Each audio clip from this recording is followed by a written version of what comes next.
What's going on, everyone? Welcome to another episode of If There's a Will, There's a Wave. If you follow along with the series, welcome back, and if you're new, welcome aboard. We're restoring this 1973 32-foot Luhrs flybridge sport fisher that's been sitting for what's seemingly more than 2 years. It's tend to get worse the further down you go. On this episode, we'll look into our various options moving forward and come to a prospective decision. Stay tuned to the end.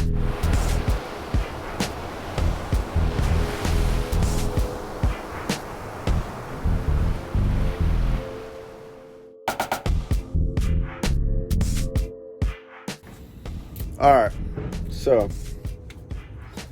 got a little bit of bad news. So the fact of the matter is that these motors are pretty toast. And when I say that, I don't mean that these motors are blown or anything, or that, they're completely destroyed. It's just, we pulled off the head at least of the starboard side engine, and I just was not happy with what I saw. I had my cousin out here. He knows a decent amount about engines, and so I really trust his word. And basically, 1,000% of these engines would have to be rebuilt. It was just really nasty in there. There was a lot of rust going on, a lot of gunk. It just really did not look good. Aside from the carburetors not being on the engines, either one of them, none of the spark plugs were in any of the engines either. So basically you had air, you had oxygen access from the top, from the sides. Weather was able to do whatever it wanted to these engines for however long they were without either of those things. So that sucks. I've talked to a couple mechanics and their opinions and what they think and what the cost would be to rebuild these engines. And it's roughly around $2,000 per engine. Okay, so you think about that. All right, $2,000 per engine. All we saw up to this point was the head. Okay, and usually the further down you go into an engine, it's usually worse. So I don't really have too much faith, and I don't think that it's the best idea for me to, invest the $2,000, the money, in trying to get these engines rebuilt when I was able to see how they looked from up top. Even the camshaft is pretty rough on this one. So I've done my little bit of research, and I found out that I can actually get rebuilt engines from Summit Racing for around $2,400. So about $400 or $500 more than what it would cost to rebuild these engines. I know that they're going to be tip-top shape. They're going to be ready to go. New internals, new everything essentially, except for obviously any of the accessory drives, the valve covers not included, any of the exhaust stuff. That is something I'm going to have to strip off of these motors, get cleaned out, machined, whatever it may be. But I'm thinking that's what I'm leaning towards, honestly. If anybody knows someone with a crane, they do crane rentals or some of that type of deal, that's basically what we're gonna have to do. Is I'm gonna have to get one crane, a giant, something that can handle at least 1,000 pounds. It's gonna be about 800 pound per motor, right? So we'd have a crane come over, plug both of these engines out, and ideally we would have the new ones ready to go, switch over the the whatever needs to go onto the engines, and pop them in. So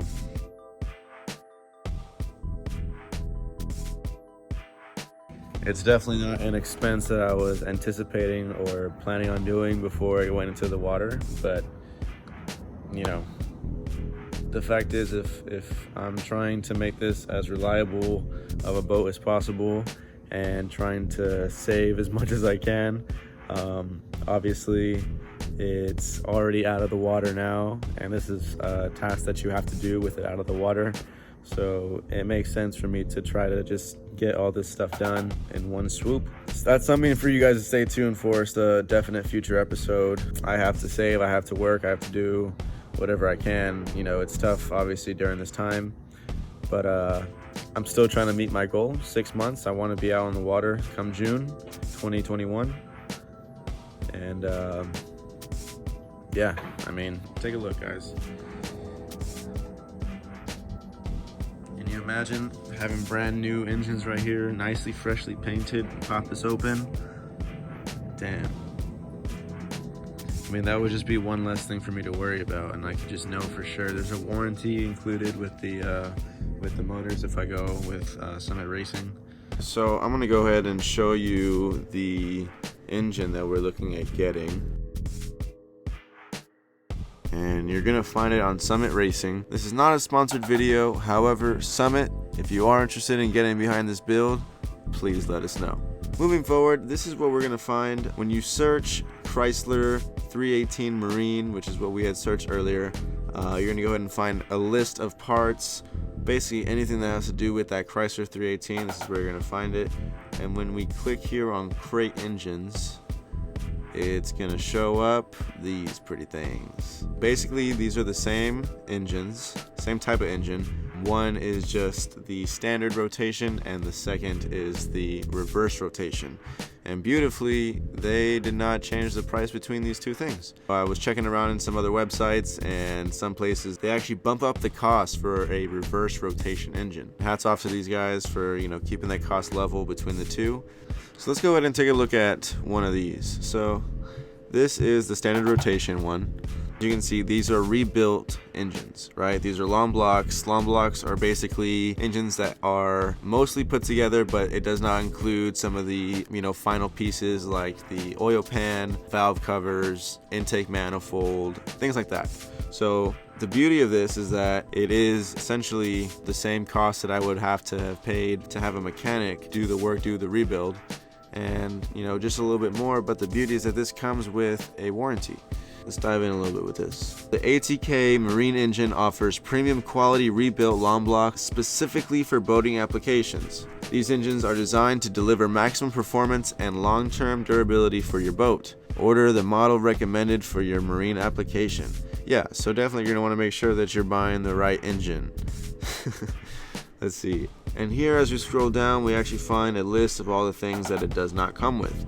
So that's actually a really good thing, because this is a list of things that I'm gonna have to take note that I'm gonna need to either make sure that they're gonna be good enough for the new engines. More than likely, as of right now, they're not. So I'm gonna have to take them to some shops, get them machined, and I'm gonna have to basically gauge the prices between taking these things to shops to get fixed and just buying them new. To be honest, if they're close enough in range, I might as well just buy new, because hey, I'm dishing out to buy these engines anyways. And honestly, I don't think it would hurt me to see a really nice brand new intake manifold on those engines. So those things are not included. Beautifully though, I know that the spark plugs I just bought, spark plug wires, they look pretty brand new. Air cleaner I know is non-existent. It's not really beautiful. Definitely gonna want to replace that water pump. Timing cover, valve covers, and oil pan I plan to reuse. I may have to get those taken a look at. Definitely planning on getting a new distributor. Not too sure where that throttle body is. And carburetor, I do have the original carburetors from the previous owner, but I'm thinking that I'm probably going to want to sell those and buy some new ones. So now let's talk about the things that it does come with. ATK Marine rebuilt engines include special marine pistons and rings, special marine camshaft, marine gaskets, new intake and exhaust valves, new main, rod, and cam bearings, new valve lifters, rocker nuts, and swivels, heavy-duty double roller timing chains, that's hard to say, cam socket, crank gear, high-volume oil pump, freeze plugs, and all gaskets and seals required for installation. So they also have a 1-year warranty, and I won't bore you guys by reading this. Look at these pictures. You can see it comes with a nice timing chain, heavy-duty double roller timing chain, heavy-duty double roller timing chain. And I think this next shot is like the most like pivotal and just such a drastic change, such a drastic difference between this new fresh marine engine versus what we currently have in there right now. It's insane. This is gonna be so great. The idea of having these new engines in here, and even though it may be a little pricey, it excites me. You know what I mean? Like it's gonna be awesome. So So yeah, guys, that's basically it. I think that this is the best route to go, you know, getting some new, freshly rebuilt engines that they have been already, you know, tested, gone through, and I can be sure that they're gonna run. They're supposed to run. I think that that is the best route, instead of having to worry about, are my current engines even worthy of a rebuild? You know, are they so far gone that it's just gonna cost me more to pull it out, have a mechanic look at it, and spend time just to tell me that it's, you know, I'm gonna need a new one anyways. To be honest, I'm not interested in finding out and going that route. So my plan is this. So if anybody has any ideas, any recommendations, maybe there's another engine that would be a better option. Maybe it's a good idea to possibly repower with a different engine itself. In my mind, I feel that, you know, going with the original engines, the same type that you know, I already have an engine mount for, it's supposed to be something that's quick and easy. In my opinion, that seems like the route to go. That way I can just hire a crane for one day, we pluck out the old motors and put in the new ones. Trying to make it seem as simple as it can, but it's actually going to be an extremely complicated process. But that's for another time. So yeah, I'll leave you guys with that thought. If you have any ideas on this engine or anything with the powertrain at all, please let me know.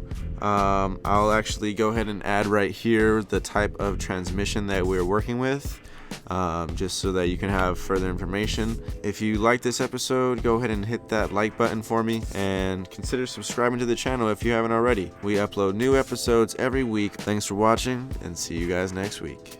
Yeah, I mean, that being said, these engines I am going to sell. I'm going to have them up for sale. If there's anyone that actually really knows how to rebuild these engines and they're up for the task, we'll be selling the pair. Let me know. I will be taking, like I said, the risers, the covers, anything that I basically need to make a whole engine. They will be coming off, so I'll be selling to you essentially a long block that is ready to be rebuilt. So let me know. Drop a comment, message me, whatever it is. And yeah. That's where we're at, guys. So for sure, stay tuned for that future episode. Eventual goal of getting this and this motor out and getting brand new ones to replace them. So we'll see you guys next week. Cheers.